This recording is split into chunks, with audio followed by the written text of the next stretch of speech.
আসসালামু আলাইকুম, সবাই কেমন আছেন? আশা করি সবাই খুবই ভালো আছেন। আলহামদুলিল্লাহ আমিও খুব ভালো আছি। আমি অনেকদিন পর আপনাদের সামনে নতুন একটি ব্লগ নিয়ে হাজির হয়েছি। আমি আগেও আপনাদের সামনে ব্লগ দিতে পারিনি কারণ আমার ওই ফোনের ক্যামেরা খুব একটা ভালো ছিল না। যার জন্য দিতে পারিনি। তাই শর্ট ভিডিও দিতাম খেলার। এখন থেকে নতুন ছোট ব্লগ দেওয়ার চেষ্টা করব। কারণ নতুন একটি ফোন নিয়েছি, জানি না ভিডিও কোয়ালিটি কেমন হয়।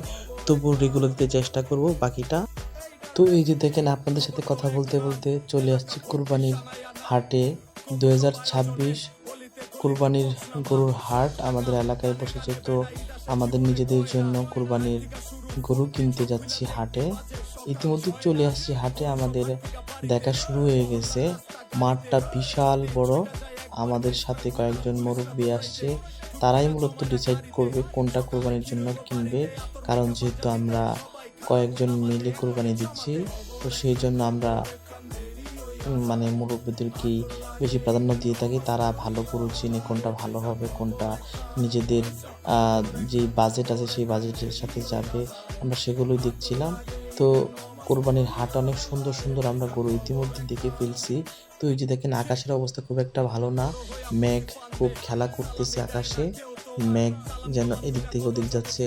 আপনাদেরকে আমি বারবার আকাশ দেখাচ্ছিলাম, কি সুন্দর পরিবেশ। কিছুক্ষণ আগে বৃষ্টি হয়েছিল, যার জন্য মাঠ একদম কাদা হয়ে গেছে। তো এই যে দেখেন, কুরবানির ঈদের আমাদের হাটের মূল আকর্ষণ ছিল ডোনাল্ড ট্রাম্পের মতন এই চেহারার গরুটি। তো অবশেষে আলহামদুলিল্লাহ আমার ছোট বোনের পছন্দের লাল গরু কিনে ফেলছি। এবং এখানে এই যে গরুর মালিকের সাথে আমরা টাকা লেনদেন করতেছি।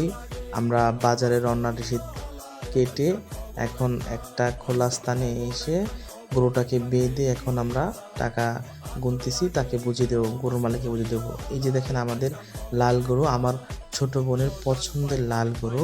আলহামদুলিল্লাহ আমাদের 2026-এর জন্য এই লাল গরুটি কিনা হয়েছে। সবাই দোয়া করবেন মহান রাব্বুল আলামিন যেন গরু